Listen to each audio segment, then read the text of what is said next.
Welcome back to Daybreak Extra. Nigeria is currently grappling with one of its most challenging periods of insecurity as violent attacks, kidnappings, banditry, and community-targeted violence continue to spread across multiple states. From raided villages to highway abductions, mosque and church attacks, and the growing fear among urban and rural residents, the security situation has become a daily concern for millions. As this incident escalates, questions are being raised about response strategies, intelligence gaps, and the capacity of security agencies to reassure citizens. Today on the program, we take a critical look at the state of security in Nigeria and what must be done to stem this wave of violence. Senator Iroegbu, a renowned expert in defense, conflict and security, joins us to discuss on this pressing issue. Senator, welcome to Daybreak Extra. Thank you. Good morning. Thank you so much for joining us, Senator. Thank you. All right, so how would you describe the current security landscape in Nigeria based on the recent happenings in different regions across Nigeria? So I would describe it as troubling and concerning. Something that is should be considered abnormal for any sovereign state, and something that should be intolerable for states that is aspiring to be great, stable, and developed. So it's not something that should be accepted. Yes. Okay, now we are in our Ember months. That's what Nigerians call it, right? Yes. And we are in festive months that people travel. Even though the security situation is escalating day by day in Nigeria, but a lot of people still travel to their villages, you know. And what security measures can you advise to be taken for the travelers in this festive season? Okay, for the travelers, you know, they say security is for everybody, so there should be individual measures that we have to take, especially in terms of information.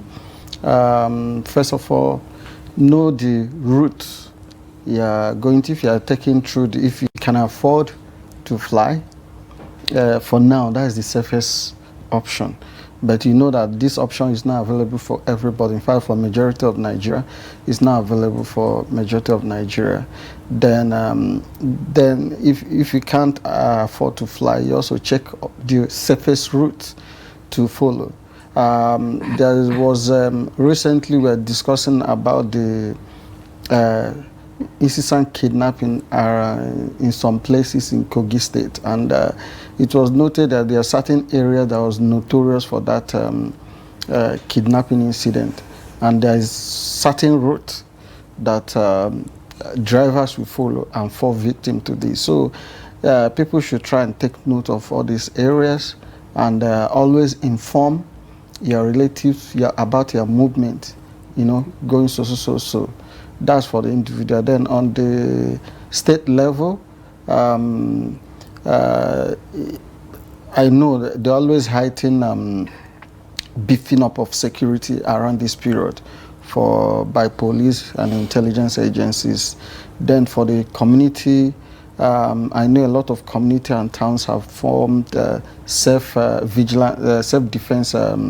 or protection mechanism like vigilante groups. So they can also help in terms of stepping up to fill up the gaps that may be noticeable. Then for most of us, we believe in God. We are people that you pray and hope for the best. Yes. He said we pray.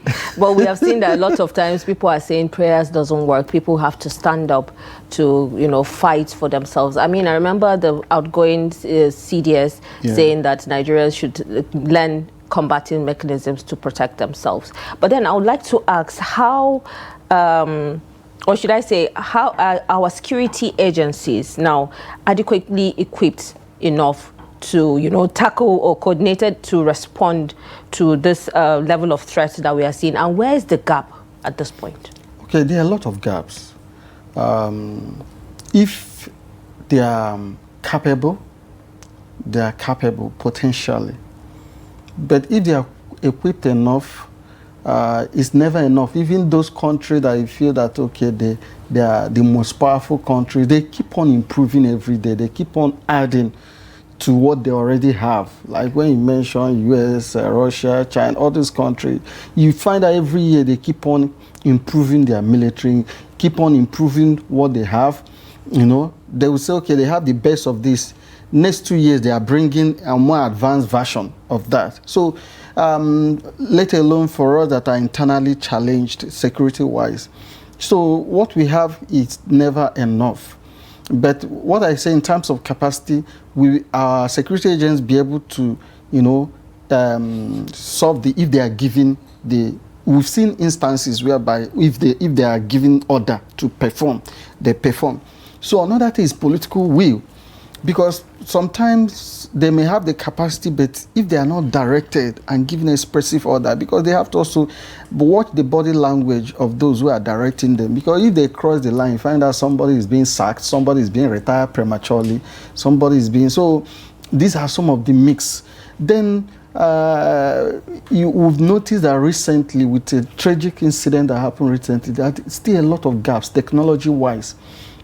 For example, the unfortunate incident that happened in Damboa in Maiduguri, you know that normally for security agents, you're supposed to have more secure channel of communication other than WhatsApp, that is a public platform. Domain, yeah. Yes. So the WhatsApp is only safe for normal citizens like you and I, who may not have some gadget to start tracking people. But for those in the intelligence and security world, even for insurgents, it's an open field because they have equipment to really track movement. So you find that our military may be lacking in some of this. And we have incidents whereby there's a complaint now that some part of Lake Chad, because of the terrain, is a marshy area. Is impenetrable, not easily penetrated by our security forces, making it easy for insurgents to have their leeway. But that shouldn't be an excuse for any military or nation that is determined to secure its territory. There are weapons that are meant for such kind of areas. And you know, these days, drone is becoming a weapon of war for various reasons, for ISR, that's intelligence, surveillance, and reconnaissance operations. So we should improve our drone arsenal. And also for counter-drone measures, electronic warfare. And because now the insurgents are making use of a lot of drones to monitor our troop movement, something we're supposed to be doing. So, but insurgents are using it, monitor our troop movement, gather intelligence, even attack. So we also have to get counter-drone measures. Our missile defense system, we need to start improving in that area because war is advancing. Then night goggle vision equipment, whereby you can operate 24 hours unrestricted. We should be able to have all the... Then our area or arsenal, like our Air Force, if you check across the world, sometimes you may just have limited troops on ground, but from air, you decimate your opponent. These are things we need to start thinking, adapting to the new realities, you know, and where we need to take decisive action, we need to take it. So there are a lot of things that are limiting, from the terms of equipment to the political will, lack of political will, and issue of corruption as well. So if it's terms of capacity, potential capacity, they have. But the other thing that needs to be in place for there to be results and effective operation. You mentioned that our military are lacking in many things when it comes to tackling insecurity in Nigeria. I mean, with the slow, process of tackling insecurity, it's very evident. So now, as a security expert, how can Nigeria's security sector be reformed to better address the country's security challenges? Okay, the reform I've mentioned in terms of when I was answering the other question. Yes, so the broad manner. The broad, yes. Yeah. The reform have to, when we talk about counter insurgency, our mind will first go to the military. Normally, in a normal situation, internal security operation has nothing to do with the military. is mostly police-led and other supporting agencies, be it our DSS, civil defense, and many other security agencies. Military are only called for mostly external defense of the nation in case we have external attack and aggression. But because it has seemed as if our police is overwhelmed to face most of these non-state actors. So when we talk about reform, it has to be broader reform. Improve our policing system, equip them the more, make them to realize to take, begin to take their roles seriously so that our military are not overstretched. Have you imagined if we really have external threat or attack with what we are facing internally? How capable are military to be able to fight both fronts? So right now, our military are almost in all the 30 states of the Federation. So there have to be improved intelligence operation. Our policing system need to improve. Then our governance system, because everything is not all about fight, boot, gun. There are other things that need to be put in place that add to issue of security. And the non-kinetic measures, that's the human security aspect of it. If you check, the more developed a country is or an area is, the less the crime or the less the issue of insecurity. Even within the space called Nigeria, if you check where you have more crimes are where there is less developed, but more developed, you find that because people are actively engaged. People don't focus with their jobs, with making money, with advancing their life to be able to start thinking of petty crime to survive. So if governance is improved, reform in the area of governance, in the area of our democratic institutions, in our party politics, because everything aligns. Because when our governance system improves, our political office holders know that they are beholden to the people and treat the people right and give them all the proper infrastructure. You know that the grievances will be less. The recruiting pool of non-state actors will be less. They won't have much people to be recruited, and people will be willing, because they are not aggrieved, to volunteer information. Now, you know that if you check, there are a lot of ungoverned spaces in Nigeria. A lot of local government areas don't have government presence at all. So if you check over the years, in the past, we used to have strong local governance system. When they tell you that someone is a local government chairman or a councillor is highly rated and respected because government is closer to the people. So you begin to notice that the decaying of our local government system corresponds with deterioration of insecurity. So if our local government system improves and government gets closer to the people, you find out that there will be actionable intelligence. Government people there will be less insecurity, because if security issues arise, it will be tackled promptly at that level. How can bandits or terrorists walk from far from one community to another, from one local, undetected? Because there's no actionable information, because the governance structure in those areas have collapsed, and then the non-state actors take over. Okay, now so you're talking about bandits walking from a community long distance without being detected. There's a rumor, or should I say, it's something that is known, it's been everywhere, that repentant bandits are part of the military now. After being repentant, they joined our military forces to fight insurgencies and banditry. Don't you think that is also adding to what is happening, because they could be working for their boss still regardless of being repentant and joining the military?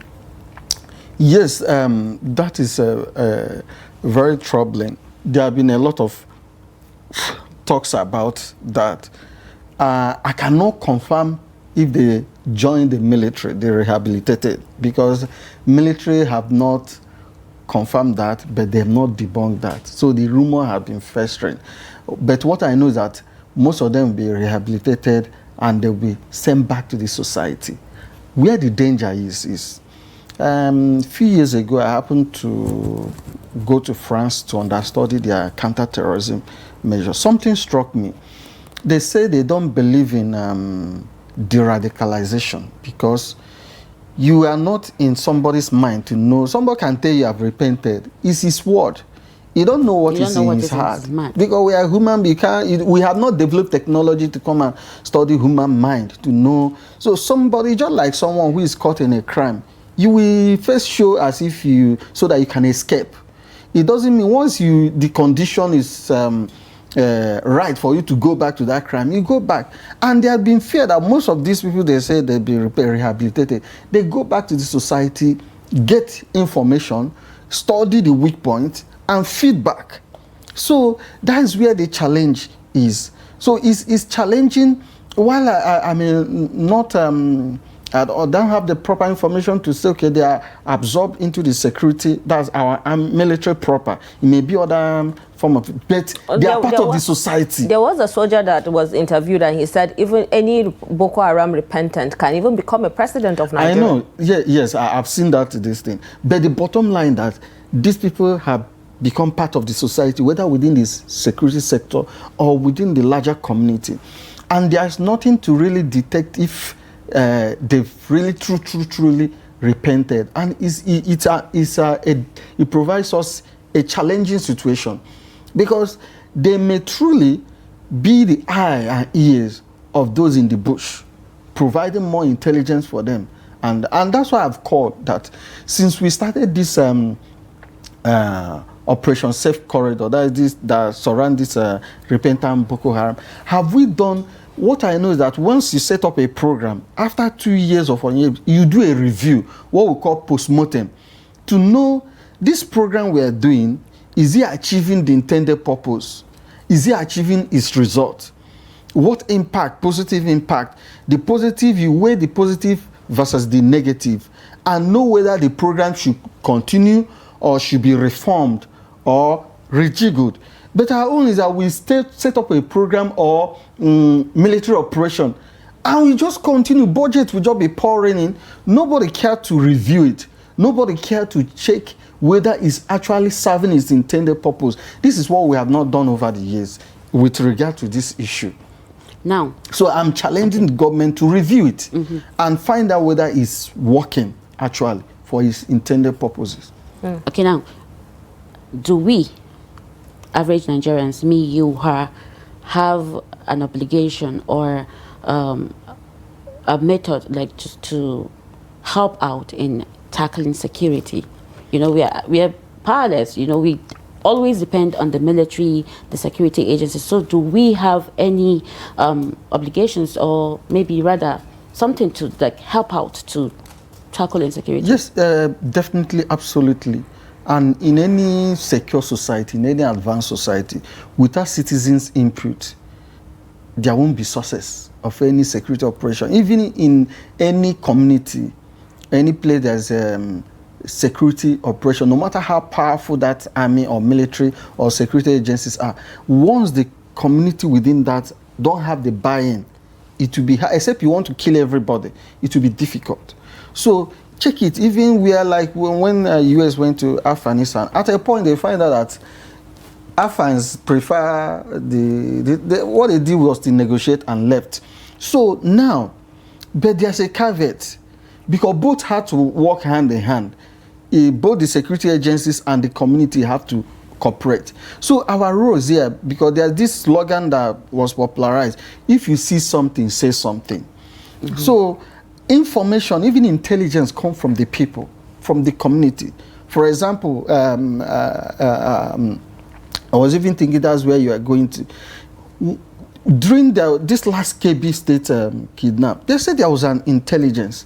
But what did they do with that intelligence? Even if, let's say, bandits are moving from one community to the another, does the community people have the number to call? Even when they call, are their lives delay safe? Response. Even delay response. And sometimes there have been issue of that somebody give a leak information and that person become a victim. So we've seen where you volunteer information, instead of those empowered to use that information, instead you become a target. you become a suspect, you become a victim. So it has made some people become reluctant. So it had to go both ways. So now, if the community volunteer information, does the security agencies or the state act on that? So there have to be a synergy between the people and the community. So the people cooperating and the security agencies acting on that. If there is a kind of friction or mistrust between the community and the security agencies, it's not going to work. It will affect both the security agency, the operation, and also the community in terms of being secure. So for you and I, we have to, our own is to ensure that we support, apart from what we discussed before about taking security measures on your own. Like there was a time I attended sensitization, security awareness, whereby the community members, you have to check if somebody comes to you in front of your house and park a car and move. Do you just keep quiet or ask, who parked this car? For what purpose? Where are you going to? Most times we don't care. We don't volunteer this information. If somebody just park into your neighborhood, do you care to know who that person is or what he's doing? Because of the way our city this is structured, everybody minds their business. That's why a terrorist, a robber or thief can come and become your next door neighbor. You won't even know. Can stay there 10 years plotting, you won't know, because that sense of communal living is no longer there. But we need to rekindle it, and there had to be a synergy between the people and security agencies. Put up the toll-free lines that can be called and contacted when you have information. And people should not be victimized when they volunteer information. Even this issue of the general that was killed, it's the issue of leaking information to the enemy. So these are some of the things that are problematic for security operations.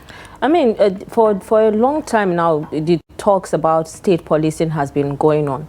And some states have taken the initiative to say that they agree with the state policing, but it's yet to be implemented. Do you think that will actually reduce the level of attacks that are happening in these communities if state policing is implemented? Yes, you know, I talked about reforms when you asked about reforms. So this is part of it. Security needs to be closer to the people. It needs to be decentralized. And it need to be done in such a way that is ownership of it by the people. Because the way our security architecture is structured is distant from the people. People are looking at it as a foreign body. Yes, we can theorize or verbalize, we are patriotic, it's our national security, this thing. But most times when you go to the community themselves, they don't feel that they own that. And the way our security is structured, they owe their allegiance to the state, not to the people. And the people also see them that way. Because most times our security agency or structured is structured in such a way for regime protection, for government and the state, not the people itself.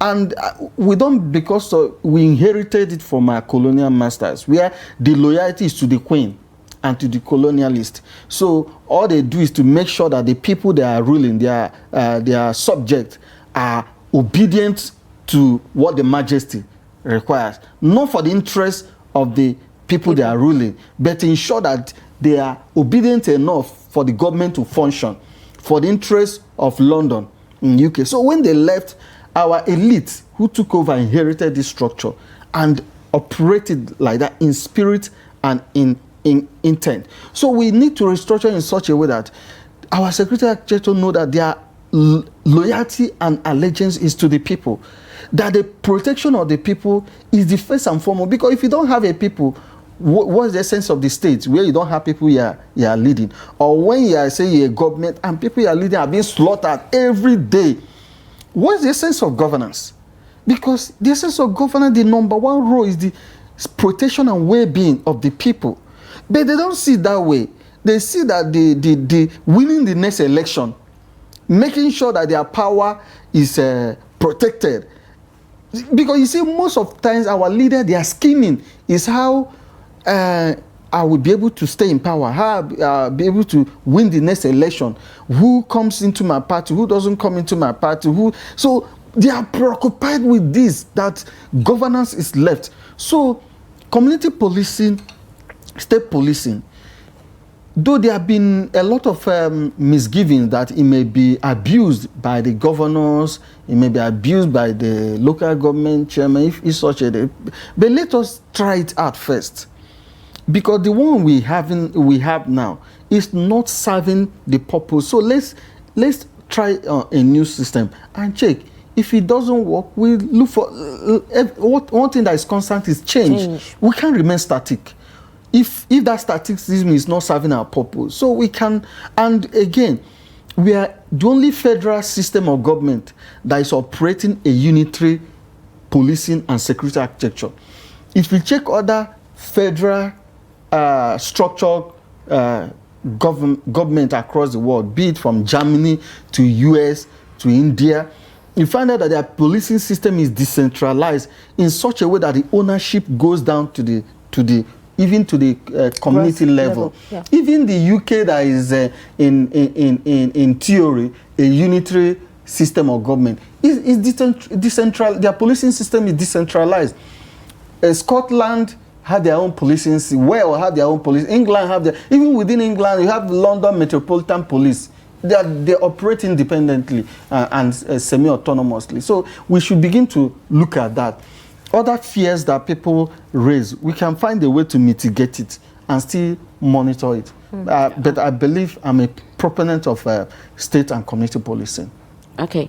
There are lots of speculations. It is alleged that the incessant attacks, escalated immediately after Donald Trump's declaration of Nigeria as a country for particular concern.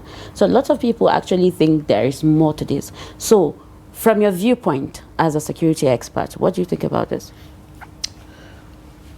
I want us to have happened, I think yesterday I spoke about this, and I want us to, because we are a country who sometimes when we are presented with challenge, instead of focusing that challenge, we are looking for scapegoat, looking for who to blame. We will blame 20,000 people and leave the issue until people forget about it and the issue is there. The thing, whether there's an escalator, the attack has been, insecurity has been there. It's just like you have a wound that's internal and you are giving anesthesia, using an anesthesia to just deaden the pain or bandaging it. The wound is still there. Then somebody just come and remove the bandage and say, try and clean this thing and really cure it. And you say, you see now, the wound is now open. The wound is now open. It has been there. The wound is there. Somebody is just helping you to say, take drastic. If not, it will be decaying and reach other part until you have no leg again, until it's amputated. So the issue now is that, yes, some non-state actors may be taking advantage to be escalating their attacks based on what Donald Trump said. But the issues have been there. People are being kidnapped. 2 weeks ago, there were these senior directors from Ministry of Defense. They were coming from promotional exam in Abuja. They were kidnapped. The same thing, some NYC people that were returning from, we are kidnapped and nobody have had. So there have been insecurity. The point is now, what is Nigeria or Nigerian government authorities going to do about this? Because if your house is not in disarray, you see maybe a family, a couple who is at peace, will you have outsiders coming to settle case for them? No. Once we put our house in order, we even have foreigners. Even though I'm not an advocate, I won't allow or ask any foreigner to come to. We don't want that. But the point is that let's put our house in order. Let our government and authorities do what they're supposed to do to ensure that our citizens are not kidnapped. Our schools are not attacked. Our girls should go to school when they want to. Schools are not forced to close because they are seeing security. It's for us as Nigerians and our government to ensure that that doesn't happen. Whether Donald Trump said it or not, It's happening because we don't have the capacity to stop it, and we should develop that capacity to ensure it doesn't happen. And that's the focus I want everyone to know based on my belief. We should ensure that that issue doesn't continue. The state of insecurity doesn't continue, so that we don't give. Can you imagine Nigeria that will send troops to Liberia and Sierra Leone to quench this thing, that sent to Mali, sent to Gambia? Do you think any nation will have the audacity to say they want to? Because the nation is getting weaker and weaker every day, because we are not saying anything and we keep on making excuses. Now is opportunity. The next time is now. The first time was yesterday. The next time is now. We don't know what tomorrow if we don't take action today for ourselves and for our children. Because the more we keep on making excuses for ourselves, keep on blaming others, the worse it becomes. All right, so how can the government now rebuild trust, especially, with communities who feel neglected or constantly being targeted by violence? I mean, we've seen the situation with Kwara, we've seen constant attacks in Katsina, some communities, we've seen same thing happening in Zamfara, we've seen same thing in Benue. I mean, some of the states that we already know that is constantly being attacked, especially communities. How can the government rebuild trust? Government can rebuild trust by results. There's no amount of trust that you can impose by beautiful speeches. It's by concrete steps to ensure that those who are making life unbearable for the citizens are taken out. Whatever measures you think is necessary as a government to ensure that there's a sustainable, some feel is to negotiate. And if you've been negotiating is not achieving the result, you change another. There are so many strategies and resources within the arsenal of government to deploy. So when you try some measures, it's not working, you tinker. And some also feel that there are elements within government that are also sabotaging. If you check where most of these crises that are happening, especially Northwest, North Central, you find out that there are resources within those. So you find out that sometimes this may be resource conflict issues. They call it another name, banditry, herders, farmers crisis. It may be that people are illegally mining our gold, mining our tin, mining our lithium, with some foreign conspirators going to the pocket of powerful individuals who are also influential in government at the expense of the citizens. So when government are serious, they know where to cut off this. So we've seen a situation whereby even foreign government give our government the names of terrorist sponsors, sympathizers. You never see the light of the day. So we don't see any justice, we don't see any prosecution, we don't see any action. So how do you think the community will trust? Sorry to cut you. A while back, Sheikh Gumi actually joined the morning show to have a conversation, and he said there should be negotiations with the bandits. Do you think there have been negotiation all this while. We've seen where in Katsina, local government chairman went to negotiate and even pay ransom, and even government have negotiated. The current Minister of State for Defense, Matawale, he was the one that first introduced this issue of he tried, it didn't work. The one succeeding is also using the same tact. Katsina have tried this several times. So there have been issues. If people you are negotiating with, are they faithful to the terms of the negotiation? So maybe the terms of their negotiation is not working. Maybe they need to find another because what I'm saying is the result. The taste of the pudding is in the eating. If the negotiation is achieving sustainable solution, not just as a stopgap whereby you just give people peace for 1 month, then the problem continues. So if government feel that negotiation is giving them the sustainable, what people need is actually result. How you go about it, when people will begin to scrutinize how you go about it. It's if how you go about it is not giving people results. For example, there was a time that this kidnapping of school students was the order of the day during Buhari, Jangabi, then Kankara, some other, they were kidnapped. Later, they succeeded in releasing them. There was a lot of report that there was a hefty money that were paid. But people, citizens didn't really pay much attention because to them, what they actually wanted was the release of those students. So the other issues now come out later. If where people will begin to doubt that procedure of ransom payment is in the long run, is it empowering those who you are paying that ransom to?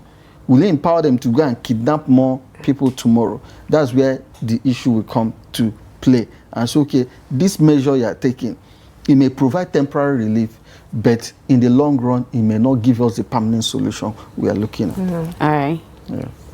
All right. Thank you so much, Mr. Senator, for taking your time to be on the show and for also sharing your expertise. Thank you. Thank You're you welcome. so much. Thank you very much for sharing your insight. So I'm also, that's why I wear black, to kind of express sadness for things that are happening, especially for that general that was killed. I was sad about it, and I think it's something that we shouldn't allow to happen, especially at that senior level, and then praying for our students to be rescued. We hope that happens, because we have seen what has happened with the Chibok girls. Yes. We hope that this time around we're going to see a fruitful result at the end. Well, thank you so much once again. Well, we'll go on a short break, and when we return, we'll take a look at what is trending on our social media platforms. Stay with us.